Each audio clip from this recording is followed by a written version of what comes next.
বাবা বাস পাওনি? না, অনেক দিয়েছি। তো সিএনজি ডেকে দেই। না রে, সিএনজি তে আমার খাঁচায় বন্দি মনে হয়। ওই তো বাস চলে আসছে, তাড়াতাড়ি ফিরিস। আমার কই যাবেন? উত্তর কি মামা, যাবেন না? যাব না মামা। রোজায় করোনার মধ্যে অফিস, চিন্তা হয়। আচ্ছা, একটা মোটরসাইকেলের দাম কত? ভাইয়া রাস্তায় দেরি হবে। না,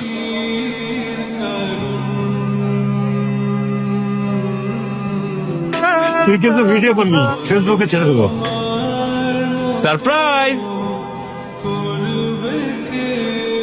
তুই মোটরসাইকেল কিনেছিস? হ্যাঁ বাবা, তোমার মোটরসাইকেল তোমার পছন্দ হয়নি? আমার মোটরসাইকেল? মা তুমি খুশি হওনি? আজ তো আমার ডাবল খুশি। আমার মোটরসাইকেল